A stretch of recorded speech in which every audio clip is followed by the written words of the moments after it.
नमस्कार मित्रों, सनातन धर्म का काला सच सामने आ गया और सनातन धर्म एक्सपोज हो गया है। तुम कहते हो कि तुम्हारे भगवान श्री विष्णु ने वराह अवतार धारण करके पृथ्वी को समुद्र से बाहर निकाला, लेकिन तुम्हें पता भी है कि समुद्र तो पृथ्वी के ऊपर है, तो तुम्हारे भगवान ने किस समुद्र में से पृथ्वी को बाहर निकाला?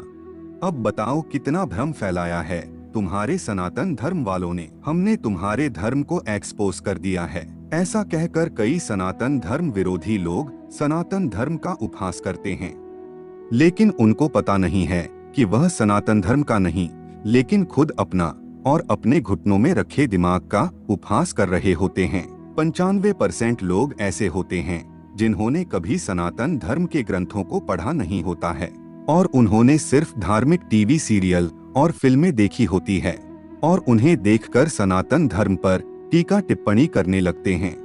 टीवी सीरियल और फिल्मों का उद्देश्य मात्र लोगों का मनोरंजन करना होता है। लोगों को जो अच्छा लगता है और जिनसे 2 घड़ी लोगों के मन का रंजन हो जाए, ऐसी बातों को वह लोग बताते हैं। सनातन धर्म के रहस्यों को उजागर करना उनका उद्देश्य नहीं होता है।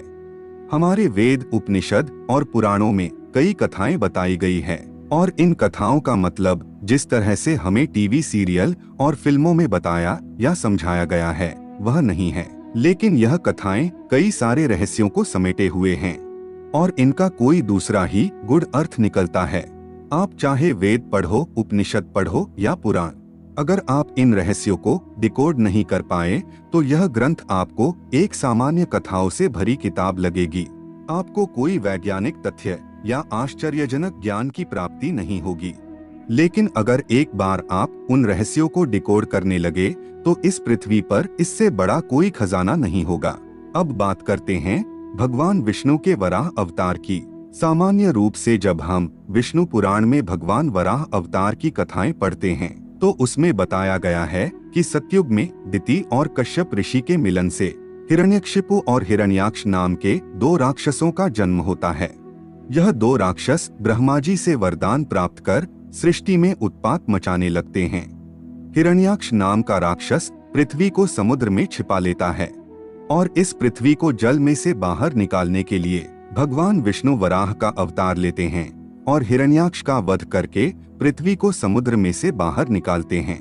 तो भगवान विष्णु के वराह अवतार के रहस्य को समझने के लिए हमें हिरण्यकशिपु और हिरण्याक्ष नाम के 2 राक्षसों को भी समझना पड़ेगा। आखिर क्या मतलब है इन 2 राक्षसों का? राक्षस के बारे में सामान्य धारणा यह है कि राक्षस यानी बड़ा ही विकराल, अट्टहास्य करने वाला, माथे पर सिंह वाला, शक्तिशाली इंसान जैसा दिखने वाला प्राणी। लेकिन राक्षस का मूल अर्थ होता है कि जो शांति में अशांति फैलाए, जो जीवन को आगे बढ़ाने में बाधक हो, जो विनाश को जन्म देने वाला हो, जो सृष्टि के कार्यों में बाधा उत्पन्न करे, जो नकारात्मकता फैलाए, ऐसी कोई भी वस्तु, व्यक्ति, प्राणी, परिस्थिति या तत्व को राक्षस या दानव कह सकते हैं। और अगर हमें वराह अवतार की कथा का रहस्य जानना है तो हमें इन हिरण्याक्ष और हिरण्यकशिपु राक्षसों का भी गूढ़ अर्थ और रहस्य को समझना पड़ेगा। और इसे समझने के लिए हमें सृष्टि के प्रारंभ काल में जाना पड़ेगा और भगवान विष्णु के मत्स्य अवतार और कच्छप अवतार के रहस्य को भी समझना पड़ेगा। तो आइए हम भगवान विष्णु के मत्स्य अवतार और कश्यप अवतार के ऊपर एक दृष्टिपात कर लेते हैं। तो शिव पुराण में बताया गया है कि भगवान शिव के अनुरोध पर भगवान ब्रह्मा ने सृष्टि की रचना की और हमारी पृथ्वी की भी रचना की। शुरुआत में हमारी पृथ्वी पूरी तरह से पानी में डूबी हुई थी और कोई भी जीव इस सृष्टि पर मौजूद नहीं था। तभी भगवान विष्णु ने भगवान ब्रह्मा के कहने पर हिरण्यगर्भ से इस पृथ्वी पर जीवन की शुरुआत की। यहाँ आप हिरण्यगर्भ, हिरण्यकशिपु और हिरण्याक्ष इन 3 शब्दों में समानता देख सकते हैं।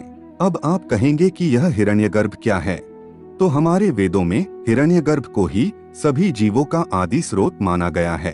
हिरण्य का मतलब होता है कीमती धातुओं का रस और हिरण्यगर्भ का मतलब है कीमती सुनहरी धातुओं के रस का गर्भ। और इस पृथ्वी पर जीवन की शुरुआत भी इसी रस से बनने वाले एक कोशीय सजीव से हुई है। और अगर आप कोश की संरचना को देखेंगे तो आपको पता चलेगा कि इस कोश के मध्य भाग में एक गाढ़ा तरल द्रव्य होता है जिसे जीवद्रव्य प्रोटोप्लाज्म कहा जाता है। और इस जीवद्रव्य का निर्माण कार्बन, हाइड्रोजन, ऑक्सीजन तथा अनेक कार्बनिक यानी ऑर्गेनिक तथा अकार्बनिक यानी अनऑर्गेनिक पदार्थों द्वारा हुआ होता है। इस जीवद्रव्य में चेतनता होती है। इस जीवद्रव्य का खुद का अपना दिमाग होता है और यह जीव द्रव्य ही पूरी कोशिका के कार्यों को कंट्रोल करता है। इसे इसीलिए सजीव लिविंग कहा जाता है। जीव वैज्ञानिक इसे जीवन का भौतिक आधार फिजिकल बेसिस ऑफ लाइफ नाम से संबोधित करते हैं। आधुनिक जीव वैज्ञानिकों ने जीवद्रव्य का रासायनिक विश्लेषण करके यह तो पता लगा लिया है कि उसका निर्माण किन किन घटकों द्वारा हुआ है, किंतु आज तक किसी भी वैज्ञानिक को उस जीवद्रव्य में प्राण का संचार करने में सफलता हाथ नहीं लगी है। और लगती भी कैसे, क्योंकि वही तो परम तत्व है। ऐसा है यह प्रकृति का रहस्यमय पदार्थ और इसे ही हिरण्यगर्भ कहा जाता है। समुद्र में सबसे पहले एक कोश रचना वाले सजीवों के साथ साथ समुद्री शैवाल और वनस्पति की उत्पत्ति हुई, लेकिन अभी तक भगवान का अवतार धरती पर नहीं हुआ था। और भगवान के अवतार को तभी अवतार कहा जाता है जब वह परम तत्व जीवात्मा रूप में जन्म लेता है। भगवान विष्णु के मत्स्य अवतार के बारे में बताया जाता है कि भगवान विष्णु ने यह अवतार सृष्टि को प्रलय से बचाने के लिए लिया था। और यह भी बताया गया है कि हयग्रीव नाम के राक्षस ने ब्रह्मा से वेदों को चुराकर समुद्र की गहराइयों में छुपा दिया था और इस वेदों के उद्धार के लिए भगवान विष्णु ने मत्स्य अवतार लिया। लेकिन वेद कोई किताब के रूप में नहीं थे, जैसे कि आज के जमाने में हम ग्रंथों के रूप में देखते हैं कि कोई भी उसे चुरा के ले जाए। तो इस कथा में वेदों का क्या मतलब है? वेदों का मतलब होता है ज्ञान, वेदों का मतलब होता है प्रकाश और वेदों का मतलब है जीवन। और सृष्टि की शुरुआत में जीवन समुद्र की गहराइयों में था और इस वेदों को यानी जीवन को हयग्रीव नाम के राक्षस ने समुद्र में छिपा लिया था। तो यह हयग्रीव कौन है? हय यानी घोड़ा और ग्रीव यानी गर्दन, और हयग्रीव यानी कि घोड़े की गर्दन वाला जीव। और सृष्टि की शुरुआत में ऐसे जीव समुद्र की अंधेरी गहराइयों में रहते थे। कथा में आगे बताया जाता है कि मत्स्य अवतार ने हयग्रीव का वध कर दिया। तो इसका मतलब है कि हयग्रीव का इवोल्यूशन यानी क्रमिक विकास होकर वह मत्स्य मछली बना और इस तरह से वेद यानी कि जीवन समुद्र के अंधेरे में से मत्स्य के रूप में बाहर निकला। आज भी यह हयग्रीव यानी कि समुद्री घोड़ा सिर्फ ग्रीष्म काल में ही देखने को मिलता है और बाकी मौसम में यह समुद्र की किन गहराइयों में चला जाता है उसे वैज्ञानिक भी पता नहीं कर पाए हैं। तो इस तरह हयग्रीव का वध ना होता यानी कि उसका क्रमिक विकास ना होता तो जीवन समुद्र की गहराइयों में ही खत्म हो जाता, जिसे प्रलय के रूप में दर्शाया गया है। लेकिन भगवान ने मत्स्य रूप में अवतार लेकर जीवन को प्रलय से बचाया और इस मत्स्य अवतार के बाद समुद्र में क्रमिक विकास का कार्य तेजी से होने लगा और कई नए नए सजीव अस्तित्व में आने लगे और समुद्र में एवोल्यूशन का क्रमिक विकास का एक मंथन सा शुरू हो गया। इसे हमारे पुराणों में समुद्र मंथन की कथा से दर्शाया गया है। इस क्रमिक विकास में सजीवों में कुछ पॉजिटिव बदलाव आ रहे थे तो कुछ नेगेटिव बदलाव भी आ रहे थे। इस पॉजिटिव बदलाव को देवों के रूप में और नेगेटिव बदलाव को दानवों के रूप में दर्शाया गया है। और इस क्रमिक विकास के चलते भगवान ने कच्छप रूप में अवतार लिया और जिसे हम उभयचर कहते हैं और यह उभयचर ही जीवन को आगे बढ़ाने वाला मुख्य आधार था और इसी उभयचर में से सरीसृप अस्तित्व में आए। लेकिन अभी तक जीवन पूरी तरह से पृथ्वी पर बाहर नहीं आया था और यह जीवन समुद्र में से पृथ्वी पर बाहर आया तो वह था सस्तन प्राणियों के रूप में। सरीसृपों में से लाखों सालों के संघर्ष के बाद सस्तन प्राणियों का विकास हुआ और इस संघर्ष को हमारी पुराण कथाओं में वराह और हिरण्याक्ष के युद्ध के रूप में दर्शाया गया है। सरीसृप में से सस्तन प्राणी तभी बन सकते हैं जब उनके डीएनए में आए हुए जीन्स में बदलाव हो और यह डीएनए कोशिकाओं के न्यूक्लियस में होता है और जिसे हमारे वेदों में हिरण्यगर्भ कहा गया है। अब हम हिरण्याक्ष का मतलब समझते हैं। हिरण्याक्ष शब्द दो शब्दों से बना है, हिरण्य प्लस अक्ष यानी कि हिरण्य के आंसू और हिरण्यक्षिपु यानी हिरण्य में स्थिरता।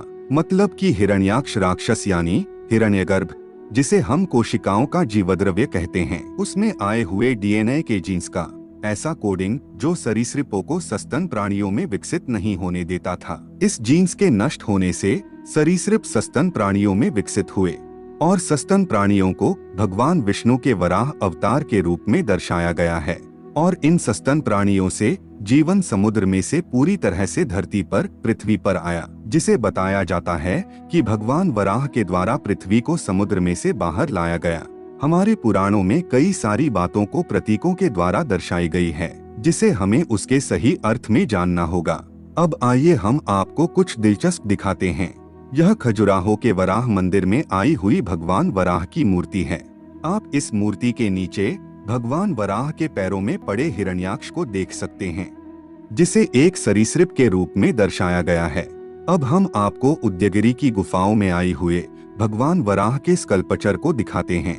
इसमें भी आप साफ तौर से देख सकते हैं कि हिरण्याक्ष नाम के राक्षस को यहाँ सर्प के रूप में दर्शाया गया है, जो हारकर भगवान वराह के पैरों में पड़ा है और भगवान वराह ने पृथ्वी देवी को ऊपर उठाया हुआ है।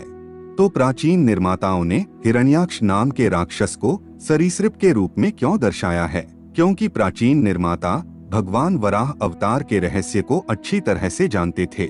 आशा करते हैं आप भी भगवान वराह के अवतार के रहस्य को समझ गए होंगे। अगर आपको हमारी यह प्रस्तुति पसंद आई है तो कमेंट में जय श्री हरि विष्णु जरूर लिखना। और ऐसी ही ज्ञान भरी बातें जानने के लिए आप हमारी चैनल आर्य लोक को सब्सक्राइब कर सकते हैं। धन्यवाद।